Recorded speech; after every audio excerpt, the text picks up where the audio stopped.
नमस्कार मित्रों, भगवान शिव की कृपा आप सभी पर बनी रहे। आज हम लेकर आए हैं भगवान शिव के पवित्र 12 ज्योतिर्लिंगों की कहानी। भगवान शिव के 12 ज्योतिर्लिंग देश के अलग अलग भागों में स्थित हैं। इन्हें द्वादश ज्योतिर्लिंग के नाम से जाना जाता है। इन ज्योतिर्लिंग के दर्शन, पूजन, आराधना से भक्तों के जन्म जन्मांतर के सारे पाप समाप्त हो जाते हैं। वे भगवान शिव जी की कृपा के पात्र बनते हैं। ऐसे कल्याणकारी ज्योतिर्लिंगों की कथा आज हम आपको बताएंगे। श्री सोमनाथ मंदिर गुजरात प्रांत के काठियावाड़ क्षेत्र में समुद्र के किनारे सोमनाथ मंदिर विश्व प्रसिद्ध है। यह ज्योतिर्लिंग पहले प्रभास क्षेत्र के नाम से जाना जाता था। यहीं भगवान श्री कृष्ण ने जरा नामक व्याध के बाण को निमित्त बनाकर अपनी लीला का अंत किया था। इस ज्योतिर्लिंग की कथा का पुराणों में भी वर्णन है। दक्ष प्रजापति की 27 कन्याएं थीं। उन सभी का विवाह चंद्रदेव के साथ हुआ था, किंतु चंद्रमा का समस्त अनुराग व प्रेम उनमें से केवल रोहिणी के प्रति ही रहता था। उनके इस कृत्य से दक्ष प्रजापति की अन्य कन्याएं बहुत अप्रसार पति ने इसके लिए चंद्रदेव को अनेक प्रकार से समझाया, किंतु रोहिणी के वशीभूत उनके हृदय पर इसका कोई प्रभाव नहीं पड़ा। दक्ष ने कुध होकर उन्हें क्षयग्रस्त हो जाने का शाप दे दिया। इस शाप के कारण चंद्रदेव तत्काल क्षयग्रस्त हो गए। उनके क्षयग्रस्त होते ही पृथ्वी पर सुधा शीतलता वर्षण का उनका सारा कार्य रुक गया। चारों ओर त्राही त्राही मच गई। चंद्रमा भी बहुत दुखी और चिंतित रहने लगे थे। उनकी प्रार्थना सुनकर इंद्रदेव तथा वशिष्ठ आदि अर्षिगण उनके उद्धार के लिए पितामह ब्रह्मा जी के पास गए। सारी बातों को सुनकर ब्रह्मा जी ने कहा, चंद्रमा, अपने शाप विमोचन के लिए अन्य देवों के साथ पवित्र प्रभास क्षेत्र में जाकर मृत्युंजय भगवान शिव की आराधना करो। उनकी कृपा से अवश्य ही इनका शाप नष्ट हो जाएगा और यह रोग मुक्त हो जाएंगे। ब्रह्मा जी के कहे अनुसार चंद्रदेव ने मृत्युंजय भगवान की आराधना का सारा कार्य पूरा किया।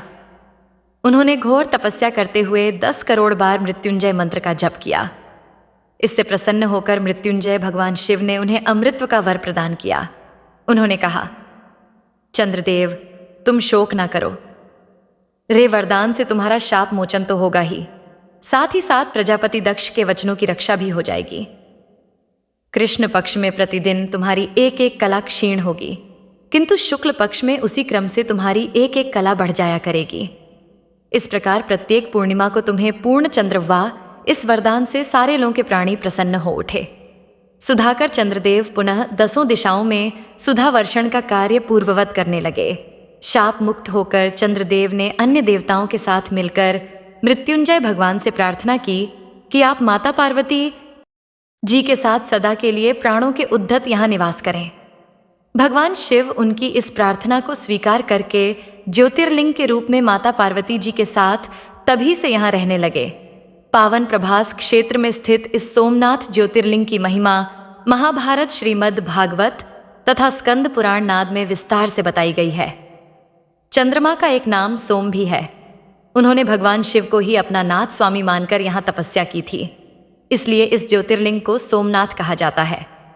श्री मल्लिकार्जुन आंध्र प्रदेश में कृष्णा नदी के तट पर दक्षिण का कैलाश कहे जाने वाले श्री शैल पर्वत पर श्री मल्लिकार्जुन ज्योतिर्लिंग स्थित है। महाभारत, शिव पुराण तथा पद्म पुराण आदि धर्म ग्रंथों में इसकी महिमा और महत्ता का विस्तार से वर्णन किया गया है। पुराणों में इस ज्योतिर्लिंग की कथा कुछ इस प्रकार है।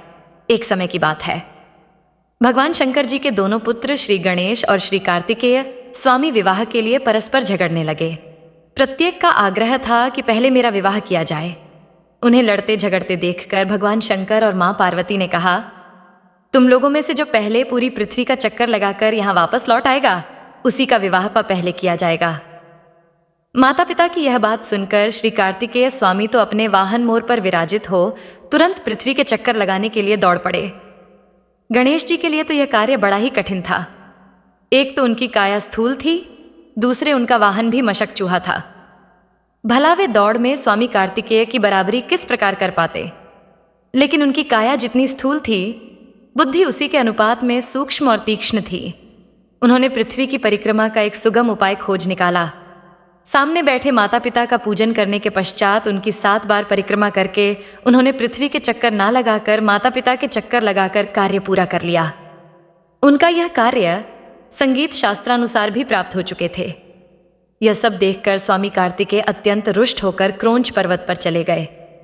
माता पार्वती वहां उन्हें मनाने पहुंची। जब कार्तिक को पता चला कि उनकी माता पिता यहां आने वाले हैं, तो कार्तिक वहां से दूसरी जगह चले गए। जिस स्थान में माता पार्वती और भगवान शिव ने अपने पुत्र की प्रतीक्षा की थी, उसे अब श्रीशैलम के नाम से जाना जाता है। उन्होंने अपने पुत्र से परेशान होकर उन्होंने एक ज्योतिर्लिंग का रूप धारण किया और वहीं रहने लगे, और तब से मल्लिकार्जुन ज्योतिर्लिंग के नाम से प्रख्यात हुए। मल्लिका का अर्थ है पार्वती और अर्जुना का अर्थ है शिव। इस मल्लिकार्जुन शिवलिंग का दर्शन, पूजन एवं अर्चन करने वाले भक्तों की सभी सात्विक मनोकामनाएं पूर्ण हो जाती हैं। दैहिक, दैविक, भौतिक सभी प्रकार की बाधाओं से वे मुक्त हो जाते हैं। श्री महाकालेश्वर यह परम पवित्र ज्योतिर्लिंग मध्य प्रदेश के उज्जैन नगर में है।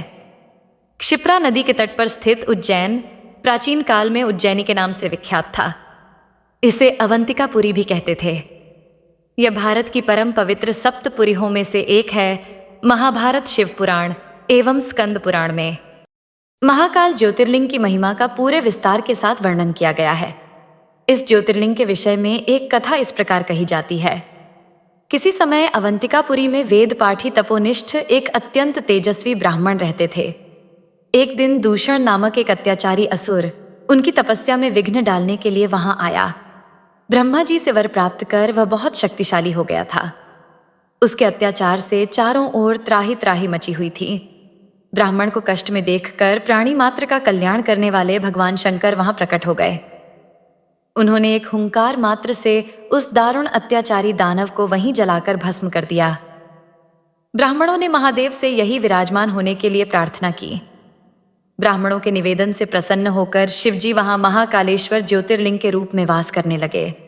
भगवान वहां हुंकार सहित प्रकट हुए, इसीलिए उनका नाम महाकाल पड़ गया। इसीलिए परम पवित्र ज्योतिर्लिंग को महाकाल के नाम से जाना जाता है। भगवान शिव समय यानी काल के अंत तक यहीं रहेंगे, इसलिए भी इन्हें महाकाल कहा जाने लगा। श्री ओंकारेश्वर यह ज्योतिर्लिंग मध्य प्रदेश में पवित्र नर्मदा नदी के तट पर ओम आकर के पर्वत पर स्थित है। इस स्थान पर नर्मदा के दो धाराओं में विभक्त हो जाने से बीच में एक टापू सा बन गया है। इस टापू को मांधाता पर्वत या शिवपुरी कहते हैं। नदी की एक धारा इस पर्वत के उत्तर और दूसरी दक्षिण होकर बहती है। दक्षिण वाली धारा ही मुख्य धारा मानी जाती है। इसी मानधाता पर्वत पर श्री ओंकारेश्वर ज्योतिर्लिंग का मंदिर स्थित है। पूर्व काल में महाराज मानधाता ने इसी पर्वत पर अपनी तपस्या से भगवान शिव को प्रसन्न किया था। इसी से इस पर्वत को मानधाता पर्वत कहा जाने लगा। इस ओंकारेश्वर ज्योतिर्लिंग के दो स्वरूप हैं। एक को ममलेश्वर के नाम से जाना जाता है। यह नर्मदा के दक्षिण तट पर ओंकारेश्वर से थोड़ी दूर हटकर है। पृथक होते हुए भी दोनों की गणना एक ही में की जाती है। शिवलिंग के दो स्वरूप होने की कथा पुराणों में इस प्रकार है। एक बार विंध ने पार्थिव अर्चना के साथ भगवान शिव की 6 मास तक कठिन उपासना की। उनकी इस उपासना से प्रसन्न होकर शंकर जी वहां प्रकट हुए। उन्होंने विंध को उनके मनोवांछित वर प्रदान किए। विंध्याचल की इस वर प्राप्ति के अवसर पर वहां बहुत से ऋषिगण और मुनि भी पधारे। उनकी प्रार्थना पर शिवजी ने अपने ओंकारेश्वर के 2 भाग किए। एक का नाम ओंकारेश्वर और दूसरे का ममलेश्वर पड़ा। दोनों लिंगों का स्थान और मंदिर पृथक होते भी दोनों की सत्ता और स्वरूप को एक ही माना गया है। ओंकारेश्वर शिव भगवान का अकेला ऐसा मंदिर है जहां रोज गुप्त आरती होती है। इस दौरान पुजारियों के अलावा कोई भी गर्भगृह में नहीं जा सकता।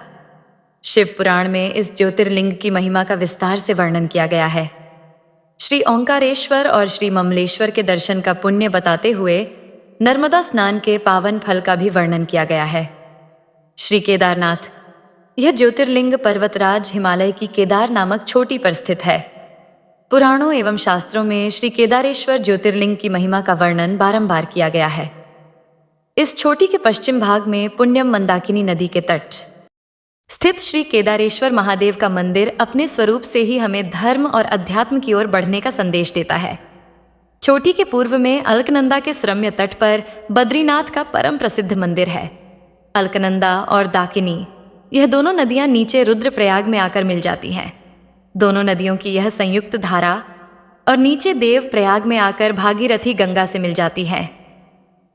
इस प्रकार परम पावन गंगा जी में स्नान करने वालों को भी श्री केदारेश्वर और बद्रीनाथ के चरणों को धोने वाले जल का स्पर्श सुलभ हो जाता है। कहा जाता है कि यह मंदिर समुद्र तट से लगभग 12,000 फीट की ऊंचाई पर स्थित है। सर्दियों में मौसम की खराब स्थिति के कारण यह मंदिर साल में 5 महीना के लिए खुला रहता है। कहा जाता है कि पवित्र केदारनाथ मंदिर का निर्माण 8वीं शताब्दी ईस्वी में हिंदू गुरु आदि शंकराचार्य द्वारा किया गया था। आदि शंकराचार्य ने उस स्थान का पुनर्निर्माण किया जहां माना जाता है कि महाभारत के पांडवों ने एक शिव मंदिर का निर्माण कराया था। पौराणिक कथा के अनुसार ऐसा कहा जाता है कि पांडव अपने कौरव भाइयों का अंत करने के बाद अपने पापों का प्रायश्चित करने के लिए भगवान शिव से माफी मांगने जाना चाहते थे, लेकिन भगवान शिव उनसे मिलना नहीं चाहते थे। इसके बाद भगवान शिव गुप्तेश्वर में छुप गए, जहां आज केदारनाथ का ज्योतिर्लिंग स्थित है। पांडवों ने और द्रौपदी ने एक बैल देखा जो अन्य बैल से बहुत अनोखा था।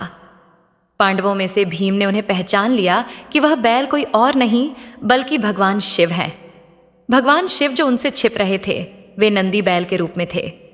भीम ने बैल को पकड़ने की कोशिश की, लेकिन सफल नहीं हो सका। बैल ने खुद को जमीन में ढसा लिया था। भीम ने बैल की पूंछ पकड़कर बाहर खींचने की कोशिश की, लेकिन वह नहीं कर सके। इसके बाद भगवान शिव ने खुद को और नीचे धकेल दिया और अलग अलग स्थानों में केवल कुछ हिस्सों में ही प्रकट हुए, जैसे कि केदारनाथ में उनके पीठ का ऊपरी हिस्सा प्रकट हुआ, तुंगनाथ में भुजाएं, मध्यमहेश्वर में नाभि और पेट, रुद्रनाथ में चेहरा और कल्पेश्वर में बाल, सिर प्रकट हुआ। पांडवों ने शिव की पूजा करने के लिए इन 5 कदारों पर मंदिर बनवाए, जिससे वह अपने पापों से मुक्त हो गए, और भगवान शिव ने त्रिकोण रूप में इस पवित्र स्थान केदारनाथ में रहने का वादा किया। इसीलिए केदारनाथ इतना प्रसिद्ध है और भक्तों द्वारा पूजनीय है। भगवान शिव का यह ज्योतिर्लिंग इतना चमत्कारिक है कि केदारनाथ में आया भयंकर प्रलय भी इससे हिला नहीं पाया था। 2013 में जब बाढ़ का पानी पहाड़ से जब नीचे की ओर गिर रहा था, तभी उस पानी में विशालकाय एक पत्थर लुढ़क कर नीचे आया और मंदिर के पास आकर रुक गया, जिससे पानी का बहाव 2 भागों में बट गया और मंदिर को कुछ नहीं हुआ। इसीलिए अब इस चमत्कारिक शिला को भीमशिला के नाम से जाना जाता है। भीमाशंकर ज्योतिर्लिंग। यह ज्योतिर्लिंग पुणे से लगभग 100 किलोमीटर दूर सह्याद्री की पहाड़ी पर स्थित है। इसे भीमाशंकर भी कहते हैं। इस ज्योतिर्लिंग की स्थापना के विषय में यह कथा कही जाती है। प्राचीन काल में भीम नामक एक महाप्रतापी राक्षस था। वह कामरूप प्रदेश में अपनी मां के साथ रहता था। वह महाबली राक्षस राज रावण के छोटे भाई कुंभकर्ण का पुत्र था, लेकिन उसने अपने पिता को कभी देखा न था। उसके होश संभालने के पूर्व ही भगवान राम के द्वारा कुंभकर्ण का वध कर दिया गया था। जब वह युवावस्था को प्राप्त हुआ, तब उसकी माता ने उससे सारी बातें बताईं। भगवान विष्णु के अवतार श्री रामचंद्र जी द्वारा अपने पिता के वध की बात सुनकर वह महाबली अत्यंत क्रुद्ध हो उठा। अब वह निरंतर भगवान श्री हरि के वध का उपाय सोचने लगा। उसने अपने अभीष्ट की प्राप्ति के लिए 1000 वर्ष तक कठिन तपस्या की। उसकी तपस्या से प्रसन्न होकर ब्रह्मा जी ने उसे लोक विजय होने का वर दे दिया। अब तो वह राक्षस ब्रह्मा जी के उस वर के प्रभाव से सारे प्राणियों को पीड़ित करने लगा। उसने देवलोक पर आक्रमण करके इंद्र आदि सारे देवताओं को वहां से बाहर निकाल दिया। पूरे देवलोक पर अब भीम का अधिकार हो गया। उसने कामरूप के परम शिव भक्त राजा सुदिनम करके उन्हें मंत्रियों अनुचर सहित बंदी बना लिया। इस प्रकार धीरे धीरे उसने सारे लोगों पर अपना अधिकार जमा लिया। उसके अत्याचार से वेदों, पुराणों, शास्त्रों और स्मृतियों का सर्वत्र एकदम लोप हो गया। वह किसी को कोई भी धार्मिक कृत्य नहीं करने देता था। इस प्रकार यज्ञ, दान, तप आदि के सारे काम एकदम रुक गए। भीम के अत्याचार की भीषण होता से घबराकर आर्षि मुनि और देवगण भगवान शिव की शरण में गए और उनसे अपना तथा अन्य सारे प्राणियों का दुख कहा। उनकी यह प्रार्थना सुनकर भगवान शिव ने कहा, मैं शीघ्र ही उस अत्याचारी राक्षस का संहार करूंगा। उसने मेरे प्रिय भक्त कामरूप नरेश को भी सेवकों सहित बंदी बना लिया है। कामरूप अपने सामने पार्थिव शिवलिंग रखकर अर्चना कर रहे थे। उन्हें ऐसा करते देख क्रोधोन्मत्त होकर राक्षस भीम ने अपनी तलवार से उस पार्थिव शिवलिंग पर प्रहार किया, किंतु उसकी तलवार का स्पर्श उस लिंग से हो भी नहीं पाया। कि उसके भीतर से साक्षात शंकर जी वहां प्रकट हो गए। उन्होंने अपनी हुंकार मात्र से उस राक्षस को वहीं जलाकर भस्म कर दिया। भगवान शिव जी का यह अद्भुत कृत्य देखकर सारे आर्षि मुनि और देवगण वहां एक होकर उनकी स्तुति करने लगे। लोगों ने भगवान शिव से प्रार्थना की कि महादेव, आप लोक कल्याणा अब सदा के लिए यही निवास करें। यह क्षेत्र शास्त्रों में अपवित्र बताया गया है। आपके निवास से यह परम पवित्र पुण्य क्षेत्र बन जाएगा। भगवान शिव ने सबकी यह प्रार्थना स्वीकार कर ली। वहां वह ज्योतिर्लिंग के रूप में सदा के लिए निवास करने लगे। उनका यह ज्योतिर्लिंग भीमेश्वर के नाम से विख्यात हुआ। काशी विश्वनाथ ज्योतिर्लिंग। काशी विश्वनाथ मंदिर भारत के उत्तर प्रदेश के वाराणसी शहर में पवित्र गंगा नदी के तट पर स्थित है। वाराणसी भारत में सबसे लंबे समय तक रहने वाले शहरों में से एक है, जिसे बनारस या काशी के नाम से भी जाना जाता है, और यह भारत के 7 सबसे पवित्र शहरों में से एक है और कई महत्वपूर्ण हिंदू मंदिरों का घर है। बनारस को एक ऐसे जगह के रूप में भी जाना जाता है जहां आयुर्वेद और योग परंपरा के निर्माता पतंजलि रहते थे और शिक्षा देते थे। ये एक महत्वपूर्ण बौद्ध शहर भी है, क्योंकि कहा जाता है कि बुद्ध ने अपना पहला उपदेश यही दिया था। इस पवित्र शहर में गंगा नदी के किनारे कई घाट है, लेकिन सबसे बढ़कर यह भगवान शिव का शहर है। कहा जाता है कि भगवान शिव चाहेंगे वही लोग यहाँ आ सकेंगे। यह मोक्ष प्राप्त करने और जन्म और मृत्यु के चक्र से मुक्त होने के लिए सबसे महत्वपूर्ण तीर्थ स्थलों में से एक है। ऐसा माना जाता है कि काशी विश्वनाथ पहला ज्योतिर्लिंगों है जो पृथ्वी को तोड़कर आकाश तक चमका, और ऐसा करके उसने अन्य सभी देवताओं पर अपना वर्चस्व स्थापित किया। इस मंदिर में ज्योतिर्लिंग के साथ शक्तिपीठ भी है। इस मंदिर में शिव को विश्वस्वर के नाम से भी जाना जाता है, जिसका अर्थ है ब्रह्मांड का शासक। इस ज्योतिर्लिंग की उत्पत्ति के बारे में सिर्फ पुराण में एक कथा का उल्लेख है। एक बार सृष्टि के रचयिता ब्रह्मा और सृष्टि के पालनकर्ता भगवान विष्णु के बीच अपने सर्वोच्चता को लेकर बहस हुई। उनकी परीक्षा लेने के लिए शिव ने प्रकाश की एक विशाल अंतहीन स्तंभ ज्योतिर्लिंग के रूप में प्रकट हुए, यह निर्धारित करने के लिए कि कौन अधिक शक्तिशाली है। भगवान विष्णु ने बराह का रूप लिया और नीचे की ओर जाने की कोशिश की, जबकि ब्रह्मा ने स्तंभ के शीर्ष तक उड़ने के लिए रूप लिया।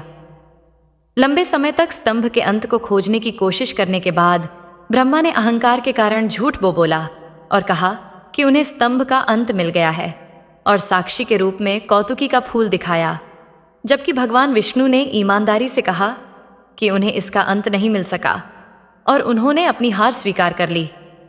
तब भगवान शिव ने क्रोधित भैरव का रूप धारण किया और ब्रह्मा के 5वें सिर को काट दिया और उन्हें शाप दिया कि उनकी पूजा नहीं की जाएगी और भगवान विष्णु को अपने सामान्य हर मंदिरों में पूजा जाएगा। कहते हैं कि पृथ्वी के जिस स्थान पर यह स्तंभ गिरा था, वह जगह आगे जाकर काशी विश्वनाथ कहलाया। त्र्यंबकेश्वर ज्योतिर्लिंग। त्र्यंबकेश्वर ज्योतिर्लिंग जो ब्रह्मगिरी नामक एक पर्वत पर स्थित है, ये वही जगह है जहाँ से गोदावरी नदी शुरू होती है। इस ज्योतिर्लिंगों की सबसे बड़ी खासियत है यहाँ पर मौजूद 3 छोटे छोटे लिंग, जिन्हें ब्रह्मा, विष्णु और शिवजी का प्रतीक माना जाता है। पौराणिक कथाओं के अनुसार भगवान ब्रह्मदेव ने भगवान शिव को प्रसन्न करने के लिए ब्रह्मगिरी पर्वत पर तपस्या की थी। तभी से इस पर्वत को ब्रह्मगिरी पर्वत के नाम से जाना जाता है। कहते हैं कि ब्रह्मगिरी पर्वत के बीच आश्रम हुआ करता था, जहां महान आर्षि गौतम रहते थे। एक बार वहां भारी सूखे और अकाल के कारण वहां से सभी मनुष्यों के साथ साथ सभी जीव जंतु भी भागने लगे, जिसे देखते हुए आर्षि गौतम ने जल के देवता वरुण देव की तपस्या की। उनकी तपस्या से प्रसन्न होकर वरुण देव ने उन्हें एक ऐसा कुंड भेंट किया जिसमें कभी ना खत्म होने वाला जल था। गौतम ऋषि ने उस पानी का उपयोग सभी प्राणियों की मदद करने के लिए किया। ऋषि गौतम को लोगों का अधिक प्यार और स्नेह मिला, इसलिए ऋषि गौतम को अधिक पुण्य प्राप्त हुआ। लेकिन जल्द ही आश्रम के दूसरे ऋषियों को इस बात से जलन होने लगी और उन्होंने गौतम ऋषि को नीचा दिखाने के लिए भगवान गणेश की तपस्या की। जैसे ही भगवान गणेश जी प्रकट हुए तो सभी ऋषियों ने उनसे गौतम ऋषि को नीचा दिखाने का आग्रह किया। इस पर गणेश जी ने उन्हें समझाने की कोशिश की, परंतु जब सारे ऋषि नहीं माने तो गणेश जी ने मजबूरन एक कमजोर गाय का रूप धारण किया और ऋषि के आश्रम में पहुंचे। गाय की ऐसी हालत देखकर ऋषि गौतम ने गाय को कुछ चारा प्रदान किया, लेकिन जैसे ही गाय ने चारे को खाया तुरंत उसकी मृत्यु हो गई। जिसके बाद सभी शिव वहां आ पहुंचे और उन्होंने गोहत्या का पाप आर्षि गौतम पर लगा दिया। गौतम ऋषि ने गोहत्या के पाप को दूर करने के लिए भगवान शिव को प्रसन्न करने के लिए इसी पहाड़ी पर तपस्या की थी। भगवान शिव प्रसन्न हुए और गौतम आर्षि से पूछा कि वे क्या चाहते हैं। गौतम ऋषि गाय के हत्या के पाप को दूर करने के लिए माता गंगा के जल में स्नान करना चाहते थे। भगवान शिव ने गौतम ऋषि की इच्छा स्वीकार कर ली और गंगा माता का जल ब्रह्मगिरी पर्वत पर भेज दिया। लेकिन गंगा नदी वहां से बार बार गायब हो जाती थी, क्योंकि गंगा माता वहां अकेले नहीं जाना चाहती थी। इसलिए गंगा माता ने आगे भगवान शिव से त्र्यंबकेश्वर में उनके साथ रहने के लिए प्रार्थना की और भगवान शिव ने गंगा माता के अनुरोध को स्वीकार कर लिया और ज्योतिर्लिंग त्र्यंबकेश्वर के रूप में भूमि से उत्पन्न हुए, जिसे आज त्र्यंबकेश्वर ज्योतिर्लिंग के रूप में जाना जाता है। वैद्यनाथ ज्योतिर्लिंग वैद्यनाथ ज्योतिर्लिंग झारखंड राज्य के देवघर में स्थित है। ज्योतिर्लिंग को सिद्धपीठ भी कहा गया है, जहां पर भक्तों की मुराद जल्दी पूरी होती है। पौराणिक कथाओं के अनुसार रावण शिवजी को प्रसन्न करने के लिए हिमालय क्षेत्र में तपस्या कर रहा था। उसने अपने 9 सिर शिवजी को अर्पित कर दिया था। जैसे ही वह अपने 10वें सिर का बलिदान देने वाला था, शिवजी उनके सामने प्रकट हुए और उनसे पूछा कि वे क्या चाहते हैं। रावण ने कामना ज्योतिर्लिंग को लंका द्वीप पर ले जाने को कहा और शिव को कैलाश से लंका ले जाने का इच्छा व्यक्त की। भगवान शिव रावण के अनुरोध पर सहमत हुए, लेकिन एक शर्त के साथ उन्होंने कहा कि यदि लिंग को रास्ते में कहीं भी रखा गया तो यह देवताओं का स्थायी निवास बन जाएगा और इसे कभी भी स्थानांतरित नहीं किया जा सकेगा। यह सुनकर कि भगवान शिव कैलाश पर्वत पर अपने निवास स्थान से चले गए, सभी देवी देवता चिंतित हो गए। उन्होंने भगवान विष्णु से इसका समाधान मांगा। भगवान विष्णु ने पानी से जुड़े देवता वरुण देव को रावण के पेट में प्रवेश करने के लिए कहा, जिसके परिणाम स्वरूप और देवघर के आसपास के क्षेत्र में उसे पेशाब करने की आवश्यकता महसूस हुई। कहानी में कहा गया है कि विष्णु जी ने एक चरवाहे का रूप लिया। जब रावण पेशाब करने गया तो उसने इस ग्वाले को एक लिंग दिया। वरुण देव की उपस्थिति के कारण रावण को खुद को राहत देने में बहुत लंबा समय लगा। काफी देर तक रावण की प्रतीक्षा करने पर चरवाहा क्रोधित हो गया। फिर उसने लिंग को जमीन पर रख दिया और वहां से चला गया। वापस लौटने पर रावण ने लिंग को उठाने का प्रयास किया, लेकिन अपने प्रयास में असफल रहा। यह जानकर परेशान हो गया कि यह भगवान विष्णु का काम था और जाने से पहले रावण ने लिंग पर अपना अंगूठा दबाया, जिससे शिवलिंग आंशिक रूप से क्षतिग्रस्त हो गया। तब शिवलिंग की ब्रह्मा विष्णु और अन्य देवी देवताओं द्वारा पूजा की गई और उन्होंने वैद्यनाथ मंदिर का निर्माण कराया। तब से महादेव ने कामना लिंग के अवतार के रूप में देवघर में निवास करते हैं। नागेश्वर ज्योतिर्लिंग नागेश्वर ज्योतिर्लिंग अंधा नागा था महाराष्ट्र में स्थित है। नागेश्वर ज्योतिर्लिंग के बारे में सिर्फ पुराण में एक कथा दारुका नामक एक राक्षस के बारे में बताती है, जिसने सुप्रियो नामक एक शिव भक्त पर हमला किया और उसे अपने शहर दारुका वन में कई अन्य लोगों के साथ कैद कर लिया, जो समुद्र के नीचे एक शहर था जिसमें समुद्री सांप और राक्षस रहते थे। सुप्रियो के तत्काल उपदेश पर कैदियों ने शिव के पवित्र मंत्र का जाप करना शुरू कर दिया, जिसके तुरंत बाद शिवजी प्रकट हुए और राक्षसों का विनाश हुआ। जिसके बाद सुप्रियो ने उस ज्योतिर्लिंग की विधिवत पूजा की और शिवजी से इस स्थान पर रहने का आग्रह किया, जो कि आग चलकर नागेश्वर ज्योतिर्लिंग के नाम से प्रसिद्ध हुआ। रामेश्वरम ज्योतिर्लिंग रामेश्वरम तमिलनाडु के रामनाथपुरम जिले में एक शहर रामेश्वरम में स्थित है। इस मंदिर तक समुद्र के ऊपर पंबन पुल के माध्यम से पहुंचा जा सकता है। इस ज्योतिर्लिंग को विश्व के सबसे पुराने ज्योतिर्लिंग में से एक माना जाता है। बताया जाता है कि यह ज्योतिर्लिंग रामायण काल के समय जितना पुराना है, जिसे खुद भगवान श्री राम ने रावण को मारने के बाद ब्रह्म हत्या के पाप से बचने के लिए शिवजी की पूजा करने के लिए स्थापित किया था। केवल यही नहीं कहा, तो यह भी जाता है कि आज के समय में जो रामेश्वरम मंदिर में जो पानी के 24 कुंड है, उसे भगवान राम ने अपनी वानर सेना की प्यास बुझाने के लिए अपने तीर से बनवाए थे। इस मंदिर के गलियारे को विश्व का सबसे बड़ा गलियारा कहा जाता है, जो कि 1212 स्तंभ पर टिका हुआ है। कहते हैं कि श्री राम ने श्रीलंका में राक्षस राजा रावण, जो एक ब्राह्मण था, उसके खिलाफ युद्ध के दौरान की गई हत्या के पाप से मुक्ति के लिए यहाँ शिव से प्रार्थना की थी। पुराणों के अनुसार श्री राम ने अपनी पत्नी सीता और अपने भाई के साथ यहाँ लिंगम स्थापित किया और पूजा की रावण को मारते समय श्री राम पर ब्रह्म हत्या का पाप लगा। शिव जी की पूजा करने के लिए श्री राम ने हनुमान जी, जो स्वयं शिव जी के अवतार, उन्हें हिमालय से ज्योतिर्लिंग लाने का निर्देश देते हैं, क्योंकि लिंगम को लाने में अधिक समय लगा। इसीलिए माता सीता ने पास के समुद्र तट से रेत से एक लिंगम बनाया, जिसे आज भी मंदिर के गर्भगृह में स्थापित माना जाता है। यह विवरण वाल्मीकि द्वारा लिखित मूल रामायण में अच्छी तरह से समर्थित है, जहां यह युद्ध कांड में लिखा गया है। घृष्णेश्वर ज्योतिर्लिंग। घृष्णेश्वर ज्योतिर्लिंग महाराष्ट्र के औरंगाबाद से 30 किलोमीटर दूर घरेलू ज्योतिर्लिंगों के लिए जाना जाता है, बल्कि इस जगह पर विश्व प्रसिद्ध एलोरा कैव्स भी देखने को मिलती है। घृष्णेश्वर शब्द का अत्यधिक महत्व है, क्योंकि इसका अर्थ है करुणा का भगवान। इस मंदिर के विभिन्न नाम से जाना जाता है, जैसे कि उस्मस्वर, घूसमेश्वर।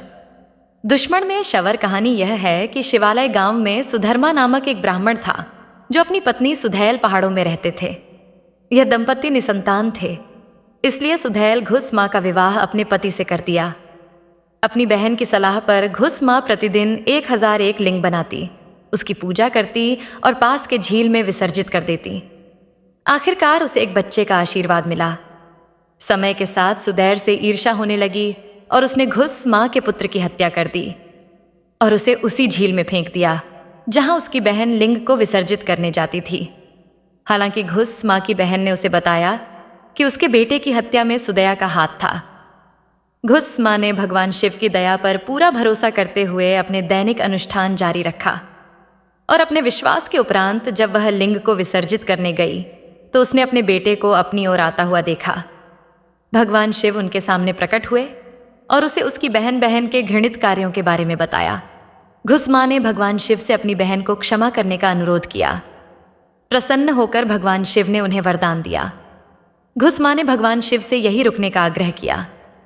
यही कारण है कि भगवान शिव यहाँ स्वयं ज्योतिर्लिंग के रूप में प्रकट हुए। तो यह थे भारत के 12 प्रमुख ज्योतिर्लिंगों के बारे में जानकारी।